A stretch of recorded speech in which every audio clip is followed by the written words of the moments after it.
Assalamualaikum warahmatullahi wabarakatuh.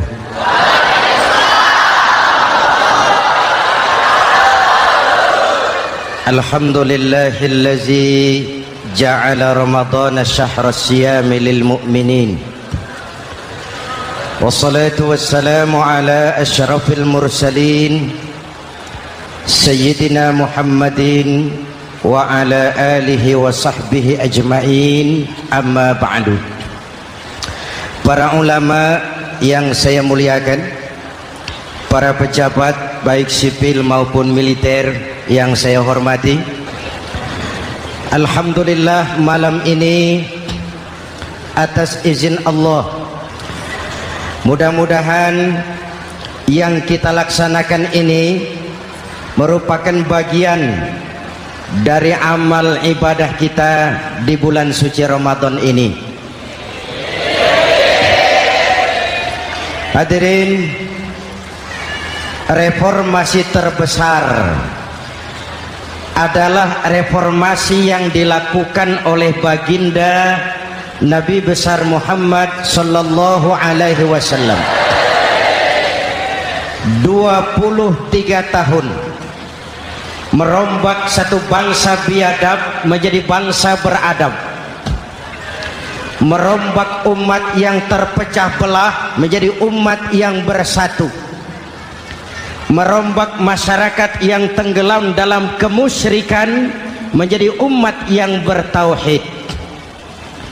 Reformasi besar apa yang dilaksanakan oleh Rasul dan apa hubungannya dengan kita sekarang? Ini yang ingin saya sampaikan malam ini. Pertama, beliau melaksanakan reformasi akidah, membebaskan manusia dari kemusyrikan, menyelamatkan manusia dari ketergantungan kepada benda. 13 tahun beliau berjuang di kota Makkah hanya untuk menanamkan la ilaha illallah Muhammadur Rasulullah.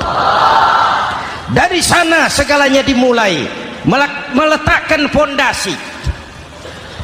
Saya yakin tidak ada Tuhan selain Allah dengan seluruh konsekuensinya. Kalau saya yakin tidak ada Tuhan selain Allah, maka saya tidak akan menyembah kecuali hanya kepada Allah. Orang yang benar fondasinya, benar sujudnya. Jelas? Kalau saya yakin tidak ada Tuhan selain Allah, saya tidak akan minta rizki kecuali hanya kepada Allah. Orang yang benar fondasinya, jauh dari korupsi, jauh dari judi.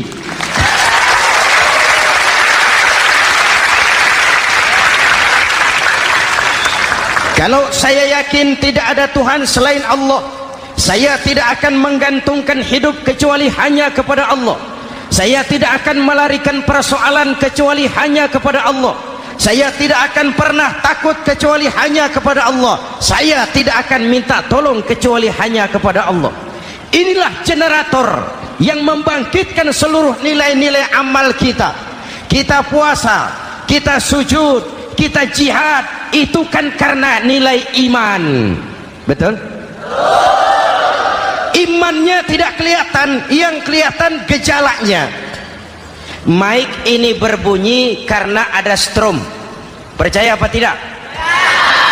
Kelihatan stromnya? Kok tahu ada strom dari mana?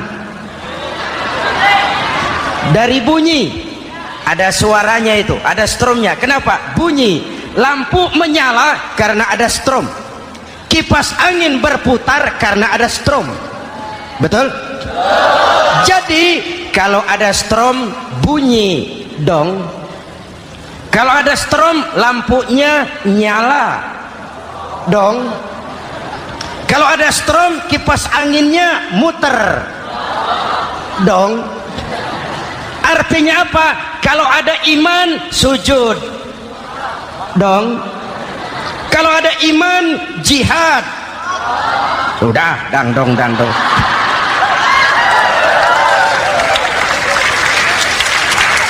Seluruh amaliyah kita hanya refleksi dari nilai-nilai keimanan. Maka dimulai dengan fondasi. Kalau fondasi kuat, apapun yang mau dibangun aman. Kalau fondasi rapuh, apa yang mau dibangun di atas fondasi yang rapuh? Karena itu, dengan tabligh akbar ini, pesan pertama saya, mari jaga nilai-nilai iman kita. Kita masih bergelut dengan zaman susah. Judi kembali merebak, narkoba meracuni remaja dan pemuda-pemudi kita, padahal dua-duanya sumber segala macam kemaksiatan. Judi mendidik orang jadi malas, dan sejarah belum pernah mencatat ada orang jadi kaya karena judi. Yang bangkrut, yang kere, yang melarat banyak.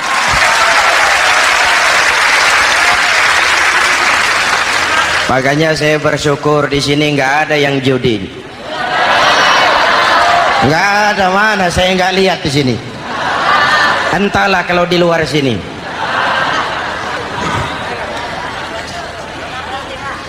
Judi itu penyakit, kalahnya bikin penasaran, menangnya bikin ketagihan. Itulah penyakitnya. Makanya lebih baik makan singkong betulan daripada makan roti mimpi. Ayo, makan singkong betulan, makan roti mimpi, lebih baik mana? Lebih baik makan roti betulan, Mas. Maksud saya, uang 4-5 ribu rupiah itu daripada belikan togel, daripada dibelikan pakong, daripada dibelikan macam-macam undian judi, lebih baik dibelikan beras, makan sama-sama. Hadirin yang saya hormati, karena iman kita hidup, untuk iman kita berjuang, dalam iman kita ingin kembali menghadap Allah Subhanahu. Dahulu pun orang-orang tua kita berjuang memerdekakan negeri tercinta ini. Apa faktor penggerak utamanya? Iman. Imanlah yang mengajarkan orang-orang tua kita, hubbul watan minal iman. Cinta tanah air bagian daripada iman. Lah, tanah air kita kan bukan Aljazair. Tanah air kita bukan Palestina. Tanah air kita bukan Mesir. Tanah air kita mencintai Indonesia bagian daripada iman. Yang datang menjajah kebetulan kafir. Nah ini, bertemulah cinta tanah air dengan semangat jihad yang diajarkan agama. Lalu bangkitlah para ulama, bangkitlah para kiai, bangkitlah para santri, berjuang memerdekakan negara tercinta ini. Saya tanya lagi, orang-orang tua kita dahulu berjuang melawan penjajah, senjatanya apa? Bambu runcing. Jenderal mana mau taruhan bambu runcing merdeka melawan tank? Bambu runcing merdeka melawan meriam. Bambu runcing merdeka melawan tentara-tentara profesional yang terlatih dengan baik. Menurut logika tidak mungkin. Menurut kebiasaan tidak bisa. Menurut rasio impossible. Entoh nyatanya kita merdeka.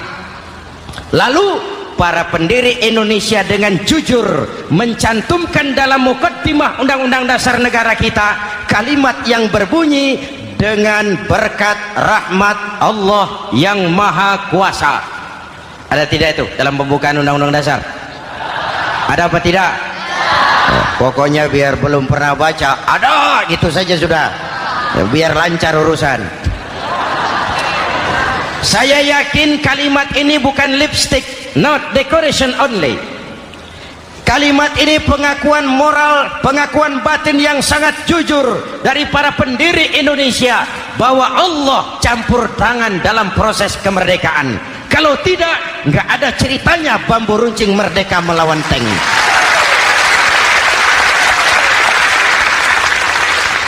Kalau dulu iman untuk merebut kemerdekaan, sekarang iman untuk mengisi kemerdekaan. Betul? Betul?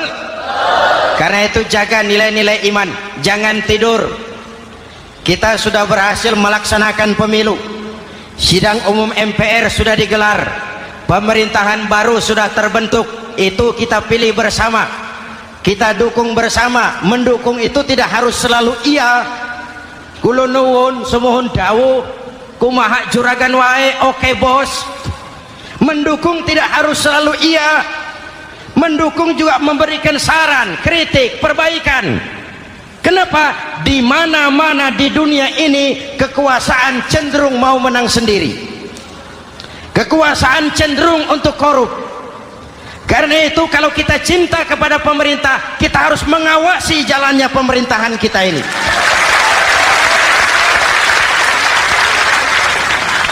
Pengalaman ketika Orde Baru berdiri, kita percaya, kita serahkan penuh, lalu kita tidur. Akhirnya kita jadi susah sendiri. Betul? Umat Islam tidak boleh jatuh dua kali di tempat yang sama. Hari ini lewat sini jatuh wajar, belum tahu barangkali. Besok lewat sini lagi jatuh lagi, goblok tenan. Masa jatuh dua kali di tempat yang sama itu bagaimana?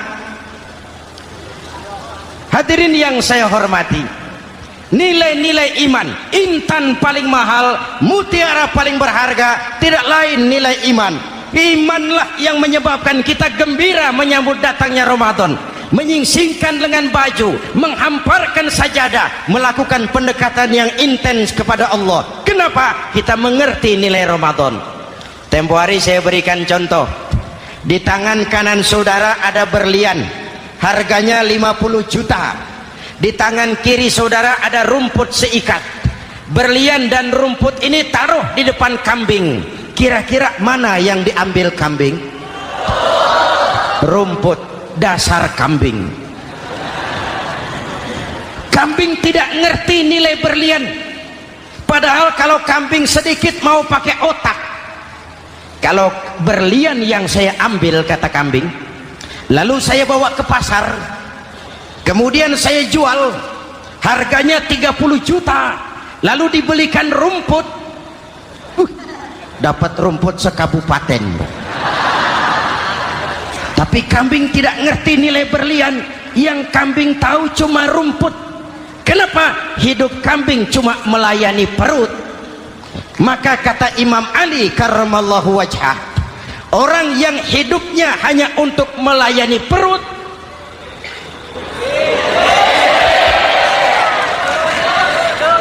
saudara yang ngomong ya, tanggung jawab. Saya kan cuma mulai, kenapa diterusin?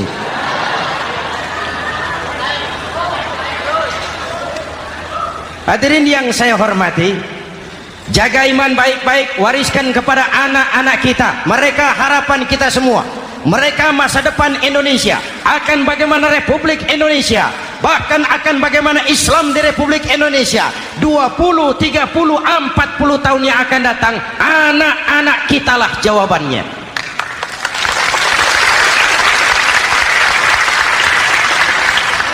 Mereka mau jadi apa, persilahkan, asal iman merupakan landasan hidupnya. Anak-anak kita boleh jadi jenderal asal jenderal beriman, boleh jadi pejabat, pejabat beriman, jadi pengusaha, pengusaha beriman. Kalau iman landasannya aman, jadi pengusaha, pengusaha beriman, insya Allah timbangannya tidak curang, ekonomi lancar, masyarakat tenang. Jadi petani, petani beriman, insya Allah tidak menggarap tanah yang bukan miliknya.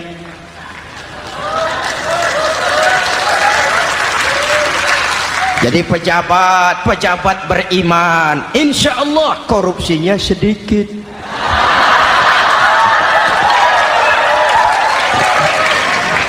Jadi jenderal, jenderal beriman, insya Allah berjuangnya bersama ulama, bukan nangkepi ulama.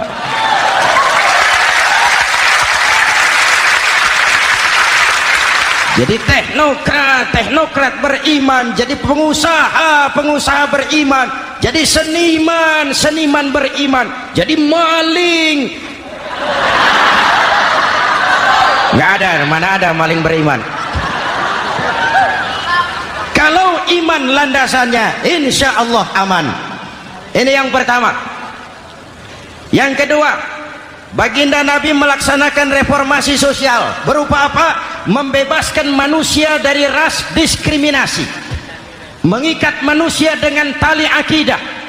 Diciptakan kita dari laki-laki dan perempuan, dijadikan kita bersuku-suku dan berbangsa-bangsa. Bahkan Quran memulai dengan kalimat syu'ub, wa ja'alnakum syu'uban wa qabaila. Kami jadikan kamu berbangsa-bangsa dan bersuku-suku agar kamu saling mengenal satu dengan yang lain. Saya ingin mengulangi imbauan saya, mari kita tingkatkan kerukunan. 3 macam kerukunan. Pertama, rukun antar umat seagama. Sesama muslim harus rukun. Ya Pak? Ya Bu?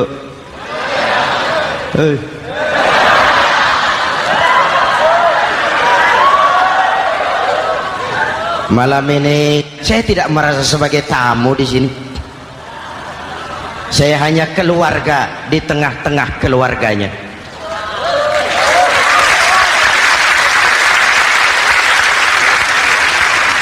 Di sepanjang Jawa kah saya, ke Sumatera kah saya, ke Kalimantan saya, ke Sulawesi saya, ke Irian Jaya saya, kemana saja saya pergi, di mana saja saya berada, saya hanya keluarga di tengah keluarganya. Sebagai muslim kita terikat akidah, sebagai bangsa kita punya komitmen, kita ingin bersatu nusa, satu bangsa, satu. Inilah kita. Hadirin yang saya hormati, rukun antar umat seagama. Hura-hura pemilu sudah lewat, ekses-eksesnya harus kita hilangkan. Boleh jadi kemarin-kemarin karena berbeda kaos sama teman gak teguran. Yang sudah-sudah, yang penting sekarang ke depan. Sudah capek kita rakyat diobok-obok. Sudah datang saatnya kita meluruskan saf, merapatkan barisan, menggalang semangat kebersamaan. Rukun antar umat seagama. Begitulah malam ini saya hadir di tengah keluarga sendiri. Yang mengikat kita apa? Akidah. Di masjid kita ditemukan, dan inilah simbol kehidupan umat. Tadi kita sholat isya dan tarawih di sini, menghadap ke arah yang sama, menyembah Allah Tuhan yang sama, melakukan gerak yang sama, membaca bacaan yang sama, dengan bahasa yang sama. Betul? Tapi kita datang dari segala penjuru. Kita datang dari sebelah lor, sebelah kidul, sebelah wetan, sebelah kulon. Di sini di masjid ini kita menghadap ke arah yang sama. Kita yang hadir di sini boleh jadi ada yang dari Sumatera, Kalimantan, Sulawesi, Irian Jaya, tapi kita adalah Indonesia. Jelas? Jelas? Saya sering kasih contoh, coba kalau sholat pakai bahasa masing-masing, ramai masjid, bingung malaikat. Ini Indonesia ramai karena tiap provinsi sholat pakai bahasa masing-masing. Kalau Riau bicara sendiri, Ambon bicara sendiri, Aceh bicara sendiri, Irian bicara sendiri, ramai masjid. Jelas? Jelas? Yang imam pakai bahasa Indonesia, takbir, Tuhan yang maha besar. Gagah sekali, bingung malaikat. Kembali kita kalau sholat pakai bahasa masing-masing. Betapa ramainya masjid, itu cermin dari bangsa yang tidak bisa menjaga kesatuan dan persatuan. Uni Soviet almarhum Al-Mal'un itu negara adidaya, negara adikuasa, bersama-sama dengan Amerika menjadi polisi dunia. Tetapi kemudian dihantam oleh glasnost yang kebablasan, Gorbachev terpental, Soviet pecah jadi negara kecil berkeping-keping. mimpi mengembalikan Soviet seperti dulu. Begitulah kalau kita biarkan benih-benih disintegrasi ini terus berkembang, tidak ada lem perekat, maka kita akan pecah berkeping-keping dan kita akan jadi satu bangsa yang kecil. Oleh karena itu, yang pertama, jaga kerukunan antar umat seagama. Berbeda pendapat boleh, berpecah belah jangan. Berbeda partai oke, tapi berbeda dalam wawasan bernegara jangan. Jujur saja, saya kemarin musim pemilu itu sudah agak pesimis melihat, batin saya menjerit, ya Allah, kenapa umat jadi begini? Kenapa umat harus terkotak-kotak? Terlalu banyak partai-partai Islam waktu itu, 20 lebih. Begitu sidang umum MPR berjalan, saya mulai melihat titik optimisme. Ada yang mengkristal, di mana orang tidak lagi melihat partainya, tetapi melihat nilai-nilai imannya. Itulah yang memang utama buat kita.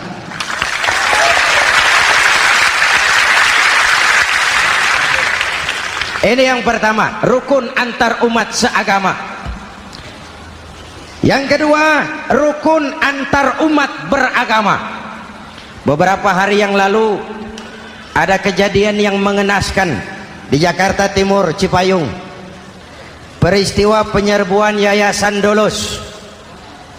Hadirin yang saya hormati, kita tentu menyesalkan kejadian itu.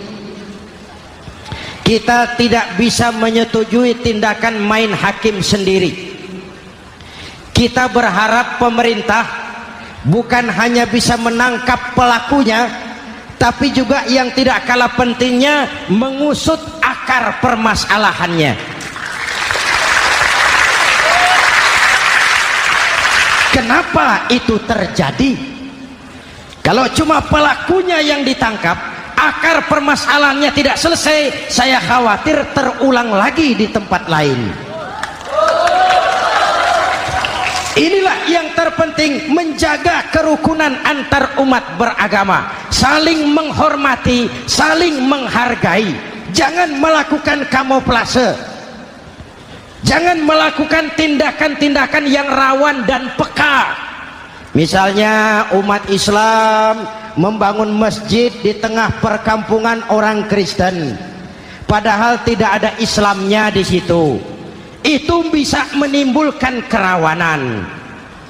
Atau sebaliknya, membangun gereja di tengah perkampungan umat Islam yang tidak ada Kristennya di situ.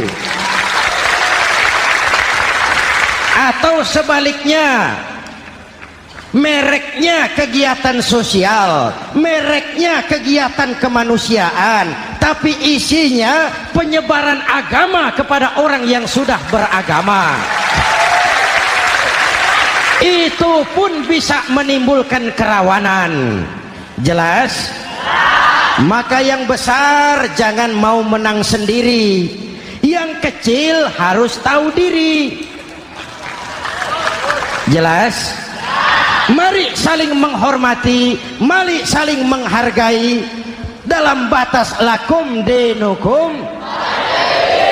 Menangkap pelakunya penting, mengusut akar permasalahannya itu pun tidak kurang pentingnya. Hadirin yang saya hormati, Islam agama toleran, baik dari prinsip ajarannya maupun dari sikap umatnya. Islam agama yang rahmatan lil. Kita punya kewajiban untuk membuktikan bahwa Islam bukan merupakan ancaman. Islam adalah alternatif. Islam adalah solusi. Islam bukan ancaman. Yang hadir di sini bukan perusuh, bukan umat biang kerok. Ini umat yang cinta damai.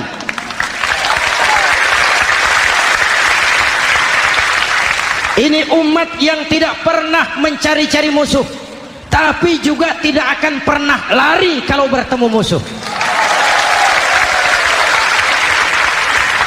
Mari kita jaga kerukunan antar umat beragama. Jangan sampai peristiwa Dolos terulang lagi di tempat-tempat lain. Saling menghargai, saling menghormati. Jangan main hakim sendiri, tapi juga jangan mau menang sendiri. Hadirin yang saya hormati, dengan menjaga kerukunan antar umat beragama, akar keutuhan kita sebagai bangsa semakin terpelihara. Lalu yang ketiga, rukun antar umat beragama dengan pemerintah. Tadi kita sholat di sini ada imam, ada makmum, betul? Kalau makmum siapa saja boleh, Mas. Tidak ada pemilihan makmum. Fikih itu ketat kalau sudah memilih imam. Nih makmum siapa saja. Pak, itu orang pemabuk itu, boleh jadi makmum. Suka mencuri, Pak, boleh jadi makmum. Bacaannya tidak fasih, boleh jadi makmum. Ketinggalan 1 rakaat, boleh jadi makmum. Tapi tidak tiap orang boleh jadi imam. Kenapa? Imam mau mimpin orang banyak. Kalau dia bodoh, bagaimana nasib makmumnya?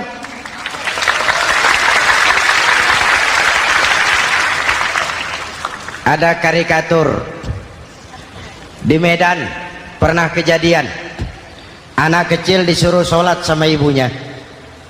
Nak, sholat kau. Aku tak pandai sholat, mak. Si Ucok rupanya ini. Kata ibunya, sudahlah, kau ikuti saja bapakmu tuh. Apa yang bapak mau kerjakan, kau ikuti sajalah. Jadi lama, kalau ikut saja bisa laku. Berangkatlah anak ini kan, sholat di belakang bapaknya, jadi makmum. Sholat di balai bambu, tidak pakai tikar. Bangun sujud, hidung bapaknya terjepit bambu. Karena sakit dan kaget, refleks bapak ini teriak, aduh. Anak di belakang ingat pesan maknya, ikuti saja bapakmu. Si anak ini malah pakai irama, aduh.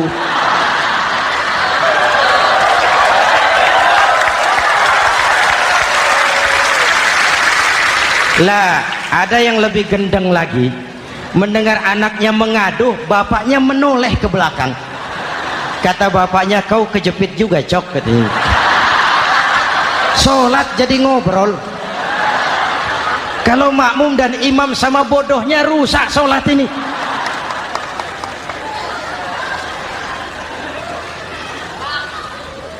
Hadirin yang saya hormati, rukun antar umat beragama dengan pemerintah, pemerintah yang legitimate, yang dihasilkan lewat proses demokrasi.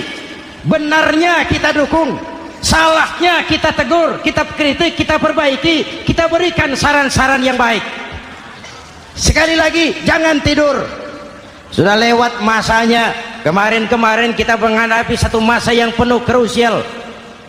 Sudah datang saatnya kita bersama-sama bahu membahu mengatasi kesulitan besar yang tengah kita hadapi sekarang ini.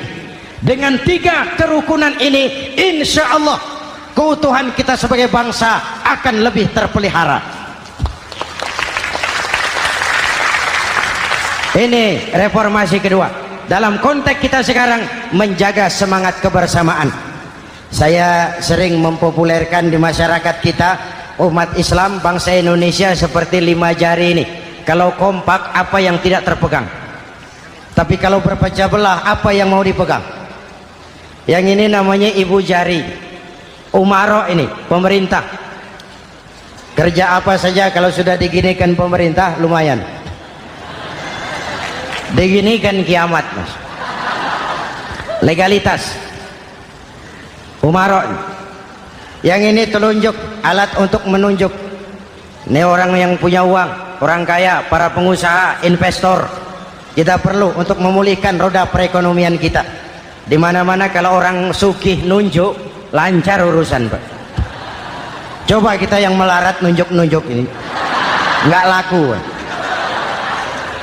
Makanya kata orang, serba salah jadi orang susah, tapi lebih susah jadi orang serba salah. Serba salah jadi orang susah, tapi lebih susah jadi orang serba salah. Telunjuk. Yang ini jari tengah lah ini, di tengah dia, ke kanan tidak, ke kiri tidak. milik semua golongan ini, netral. Siapa ini? TNI. Siapa ini? Cendekiawan. Siapa ini? Ulama idealnya itu. Milik semua, tidak kemana-mana tapi ada di mana-mana. Nggak bisa diajak suitan ini. Nggak ada anak-anak main kelereng suitnya begitu, itu nggak ada.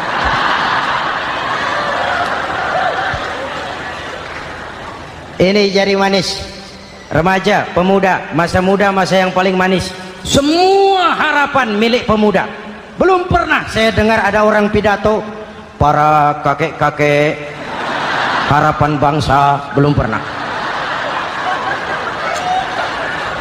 Mesti kalau sudah harapan umat, pemuda, harapan negara, pemuda, harapan agama, pemuda, harapan bangsa, pemuda, harapan pemudi. Jari manis. Yang ini kelingking, jari paling kecil ini. Ini kaum wanita ini. Perempuan kecil tapi mantap. Masya Allah. Ini ibu jari ini besar ini. Sweet ketemu kelingking, kalah ibu jari ini. Di mana-mana kekuasaan sering kalah sama perempuan. Siapa yang mendorong-dorong Nabi Adam memetik pohon buah khuldi? Kelingking. Kelingking. Kelingking. Julius Caesar tunduk kepada Cleopatra. Siapa Cleopatra? Kelingking. Napoleon, singa daratan Eropa, the lion of Europe, luas kekuasaannya, hebat tentaranya, bertekuk lutut di bawah kaki Margaret Josephine. Kelingking. Hadirin yang saya hormati, kalau 5 pilar ini bersatu, ringan sama dijinjing, berat sama dipikul, kita akan jadi satu bangsa yang kuat. Jelas? Jelas? Dengan Ramadan, dengan tabligh akbar malam ini, mari kita jaga semangat kebersamaan. Saya selalu mengingatkan, sekarang lebih banyak tukang kompor daripada tukang lem. Lebih banyak tukang kompor daripada tukang lem. Hangati sana, sulut sini, bakar sana, panasi sini, terbakar kita, dia lari tepuk tangan, dan kita yang rugi. Jelas? Jelas? Ini hal yang kedua. Reformasi sosial mengikat manusia dengan tali akidah, mempersaudarakan manusia dari manapun orang datang, apapun warna kulitnya, dari suku apapun ia dilahirkan, kalau akidahnya sama, itulah saudara kita.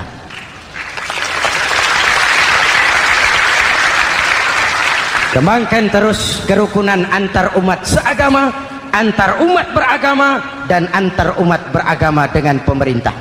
Muslim bagaikan satu tubuh. Jikalau yang satu sakit, yang lain ikut merasakan sakit. Muslim bagaikan sebuah bangunan, yang satu sama lain harus saling memperkuat. Ada yang jadi tiang, tentu. Ada yang jadi pintu, memang. Ada yang jadi genteng, iya. Tapi satu sama lain harus saling memperkuat. Tidak bisa genteng ngomong sama tiang. Kata genteng, saudara tiang, kamu sih enak, saya setengah mati. Kata genteng, hujan kehujanan, panas kepanasan, kadang-kadang anak-anak nakal saya dilontari batu. Kata genteng. Yang jadi tiang ngomong lagi. Kata tiang, saudara genteng, jangan sembarangan kalau ngomong. Kamu kira kamu bisa nongkrong di atas? Itu gara-gara siapa genteng? Aku yang topang dari bawah. Kata tiang.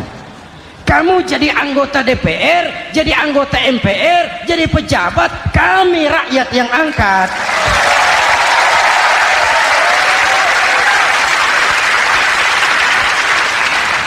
Jangan waktu di bawah rajin ngamalkan ayat kursi, dapat kursi lupa sama ayat.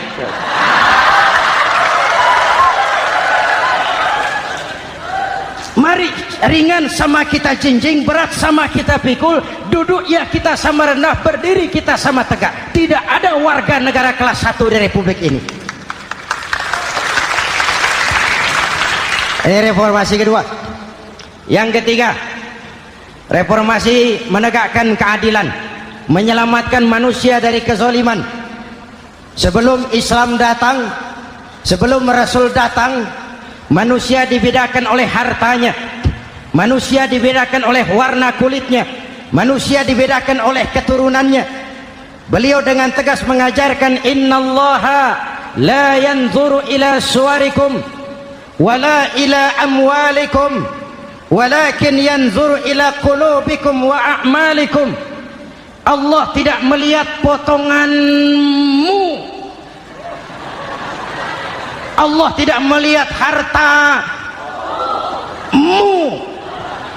yang Allah lihat itu hatimu dan amal perbuatan.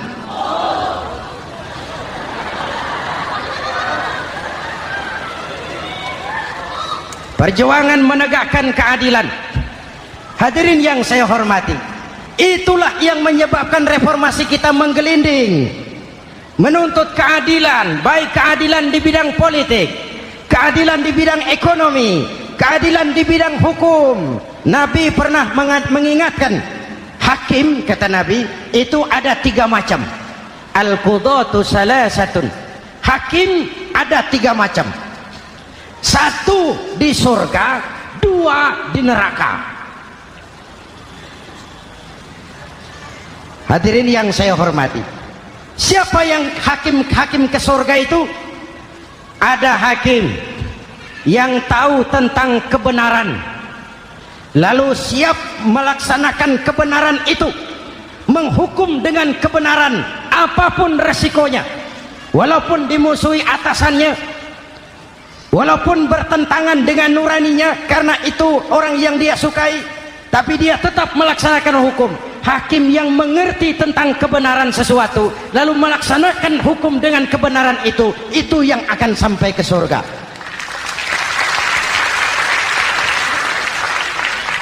Yang kedua, ada hakim tahu tentang kebenaran tapi tidak mampu melaksanakan hukum dengan kebenaran itu.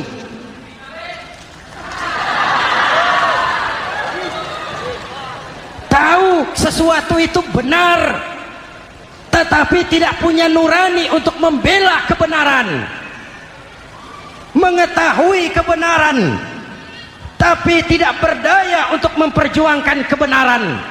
Akhirnya hukum dikebiri, yang salah jadi benar, yang benar jadi salah. Itulah realita yang kita rasakan selama ini.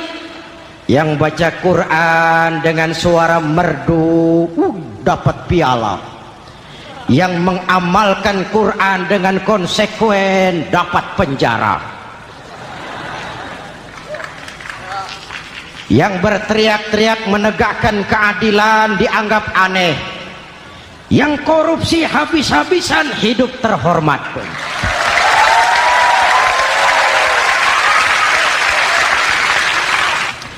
Jadi yang kedua tadi hakim yang tahu kebenaran tetapi tidak mampu melaksanakan hukum sesuai dengan kebenaran, diperkosanya kebenaran, ditekannya hati nuraninya, sehingga ini yang mengakibatkan terlukanya perasaan keadilan. Yang ketiga lebih celaka lagi, ada hakim yang tidak mengerti tentang kebenaran lalu melaksanakan hukum dalam ketidakmengertiannya, bodoh melaksanakan hukum dalam kebodohan, itu pun menyebabkan orang masuk neraka. Na'udzubillah. Hadirin yang saya hormati, reformasi yang dilaksanakan Rasul berjuang menegakkan keadilan setelah membebaskan manusia dari ras diskriminasi. An-nas kulluhum li Adam wa Adam min turab, la fadla li arabiyyin ala ajamiyyin illa bitaqwa. Seluruh manusia berasal dari Adam. Adam diciptakan dari tanah, dan tidak ada kelebihan Arab dengan yang bukan Arab kecuali dengan takwanya. Nah, saya masih ingat sebuah cerita. Mau dengar? Mau dengar? Pada waktu Umar bin Khattab radhiyallahu anhu menjadi khalifah, menjadi Amirul Mukminin, itu yang jadi gubernur di Mesir adalah Amr bin As. Satu saat Amr bin As ingin mendirikan masjid, tapi tanah lokasi masjid itu milik orang Yahudi, ada gubuk di situ. Dipanggil Yahudi ini oleh Amr bin As. Saudara Yahudi, iya. Itu rumahmu ya? Iya.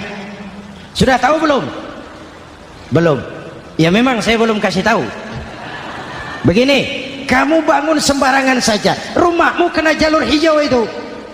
Lalu saya mau bangun masjid di situ. Ya tapi ada rumah saya, Pak. Sudahlah, rumahmu saya bayar, saya beli. Nggak mau, Pak. Rumah saya cuma itu-itunya. Saya bayar 2 kali lipat. Nggak mau, Pak. Nggak mau. Sudahlah, saya ganti rugi. Ya nggak mau, Pak. Namanya juga ganti rugi, Pak. Biar digantikan tetap rugi. Mangkel Amr bin As ini wong cilik kok bertingkah amat. Si amat aja nggak bertingkah. Panggil kamtib.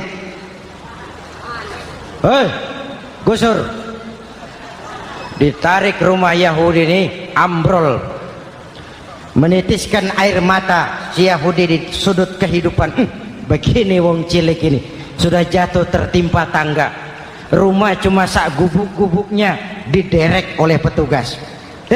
Pikir-pikir Amr bin As kan cuma gubernur, di atasnya kan masih ada khalifah Umar bin Khattab. Saya mau lapor ke pusat.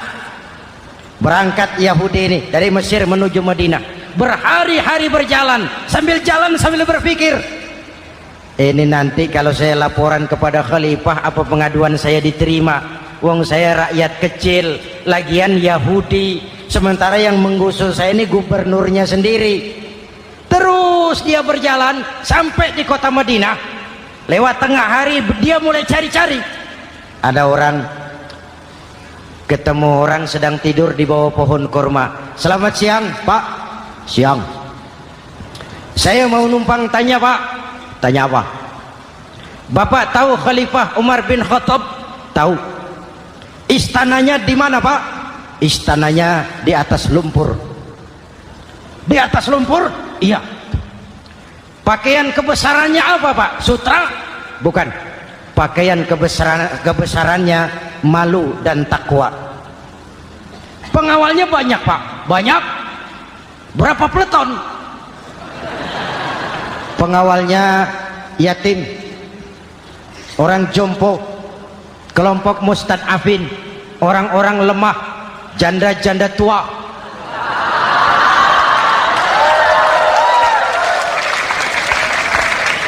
Itu pengawalnya. Pakaian kebesarannya malu dan takwa. Pengawalnya orang-orang lemah tidak berdaya. Kok begitu, Pak? Begitulah Umar bin Khattab. Orangnya sekarang di mana, Pak? Di depan kamu. Jadi Bapak, iya. Bapak, iya. Saya Umar. Ada apa, Mas? Oh, yang datang dari Semarang waktu itu. Gini loh, Pak, saya mau menuntut keadilan. Keadilan kenapa? Gubernur Bapak Amr bin As itu, Pak, zalim. Kenapa dia? Gubuk saya main tarik saja, runtuh. Saya nggak punya rumah lagi, wong saya ini golongan makmur, cuma rumah sama sumur. Lalu untuk apa? Katanya dia mau bangun masjid di situ, Pak. Dipaksanya rumah kamu ditarik sampai runtuh. Iya. Yahudi. Ya, Pak. Itu ada tempat sampah ya. Betul, Pak. Di situ banyak tulang unta. Coba kau cari satu tulang unta bawa ke sini. Bingung Yahudi. Pak, saya jauh-jauh dari Mesir ke sini ini mau cari keadilan. Kalau tulang unta di Mesir juga banyak, Pak. Sudahlah, kau ambil saja tulang itu.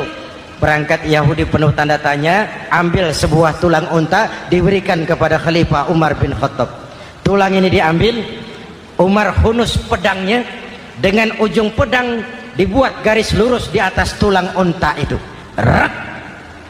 Selesai. Yahudi, iya Pak, sekarang kau kembali ke Mesir, serahkan tulang ini kepada Umar bin Amr bin As.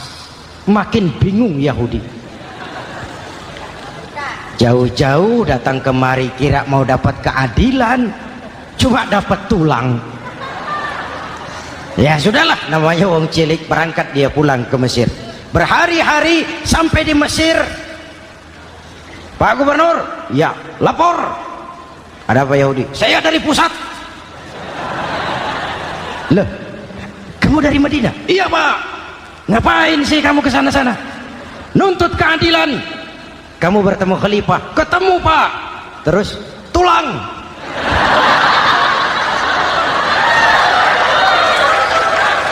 Ini loh Pak, salam dari beliau, tulang. Apa maksudnya? Aku nggak ngerti lah itu Pak. Yes, go rene. Diambil tulang itu, Amr bin As melihat ada garis lurus dengan ujung pedang, gemetar badannya, keringat bercucuran. Kepala proyek dipanggil. Mas, ini proyek masjid batal. Gubuk Yahudi dirikan lagi. Loh Pak, kata kepala proyek, saya kan sudah menang tender Pak.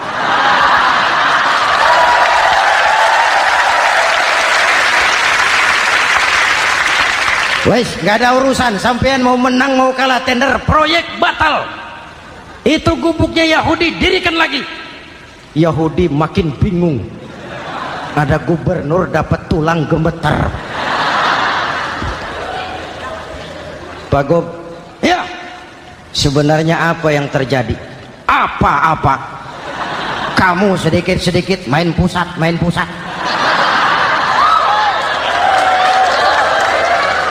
Ya ngomong dulu toh. Ya kan awalnya saya sudah ngomong Pak, tapi gubuk saya tetap ditarik. Percuma ya saya ke pusat Pak. Saya dapat teguran keras dari Khalifah. Tahu kau apa artinya ini? Seolah beliau berkata, "Hei Amr bin As, jangan mentang-mentang sedang berkuasa kau bertindak seenakmu. Berlaku lurus dan adillah kamu seperti lurusnya garis di atas tulang ini."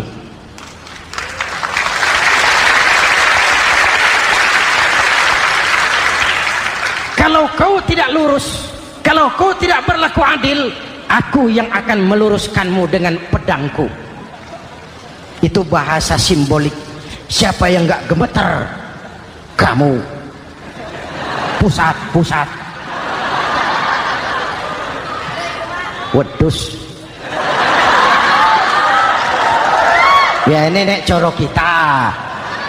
Oh Pak, kalau begitu Islam adil ya Pak? Adil. Jadi saya menang Pak. Menang kamu. Padahal saya Yahudi. Tapi menang ya. Menang. Pak sudahlah kalau begitu Pak. Bagaimana? Itu gubuk saya ambil saja Pak. Tanah-tanahnya gubuk-gubuknya Bapak ambil. Silahkan kalau mau dibangun masjid. Tidak cuma sekedar itu Pak. Mulai hari ini Bapak dengarkan, asyhadu an la ilaha illallah wa asyhadu anna muhammadar rasulullah.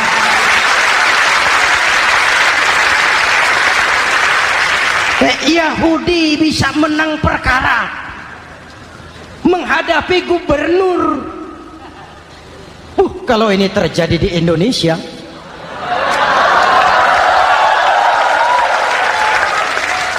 amin. Oke, lalu siapa pemimpin adil itu? Setiap kita kan pemimpin.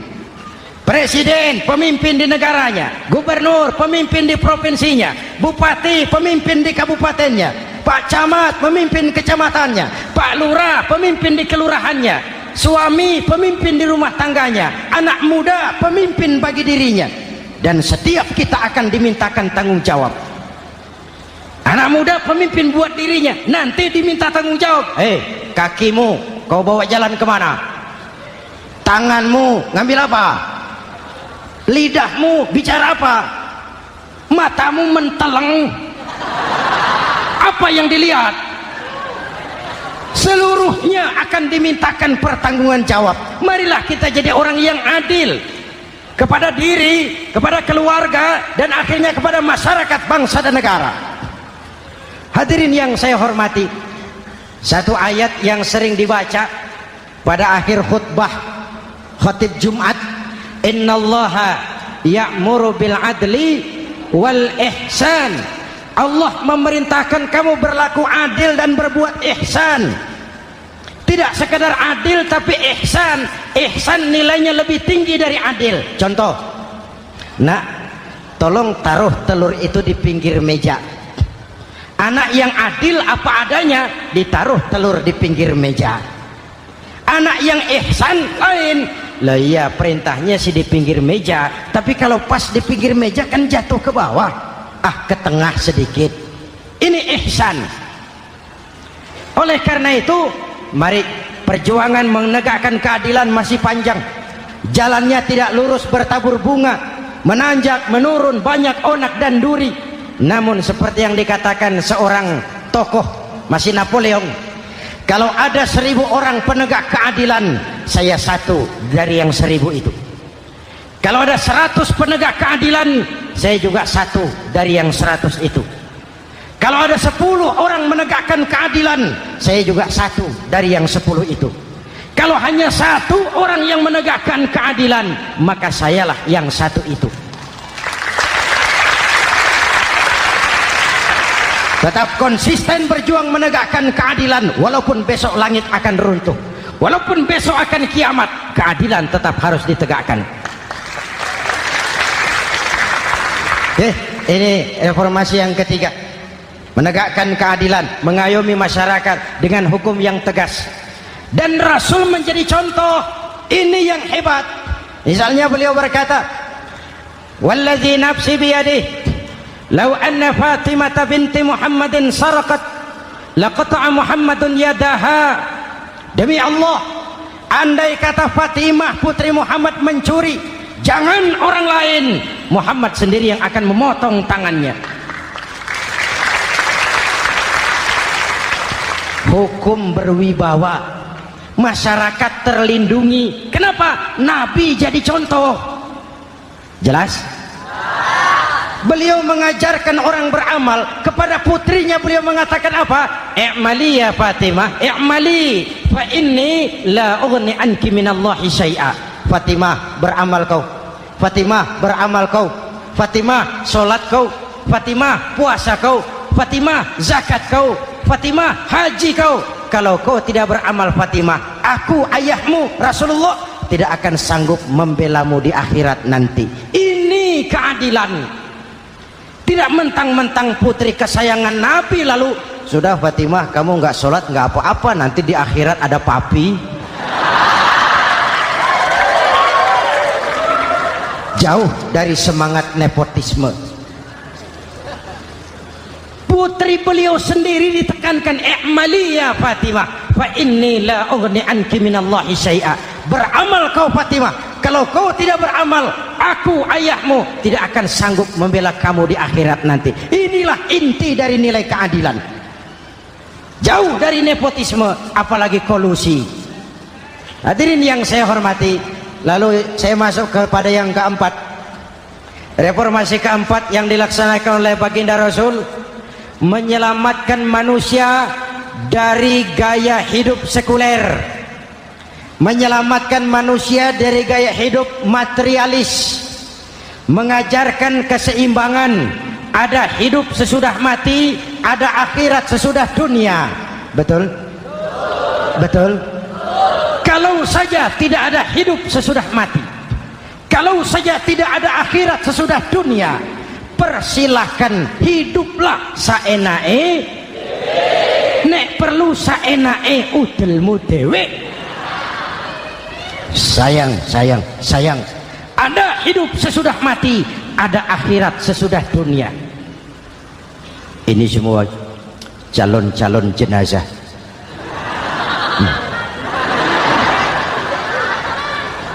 calon lurah belum tentu jadi lurah, calon gubernur yang antri panjang, calon menteri mimpi, calon jenazah pasti. Betul? Karena ada hidup sesudah mati, ada akhirat sesudah dunia. Ini jadi rem.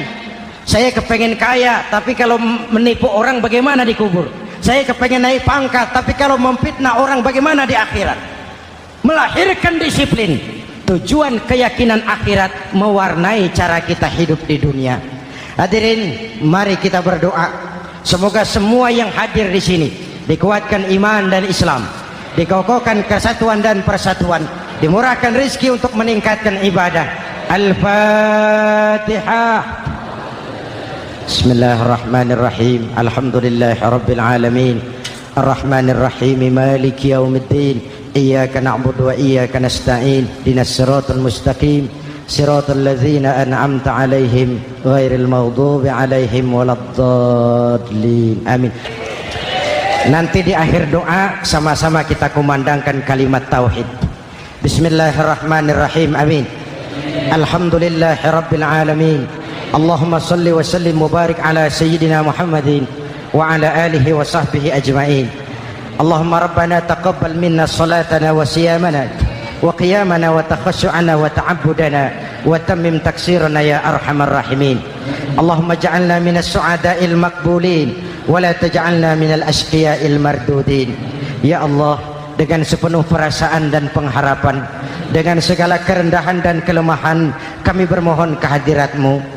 Tautkan hati kami bangsa Indonesia, satukan langkah kami untuk menata hari esok yang lebih baik. Karuniakan kami pemimpin-pemimpin yang takut kepadamu dan sayang kepada kami. Berikan mereka kekuatan zahir dan batin untuk membawa kami rakyat dan bangsa Indonesia keluar dari kesulitan besar ini menuju masyarakat yang adil dalam kemakmuran dan makmur dalam keadilan di bawah naungan ridha-Mu. Ya Allah, selamatkan kami dari perpecahan, selamatkan kami dari pertikaian, selamatkan kami dari bahaya kemunkaran dan kezaliman. Rabbana hab lana min azwajina wa dhurriyyatina qurrata a'yun waj'alna lil muttaqina imama. Afdalu ma qultuhu ana wan nabiyyuna min qabli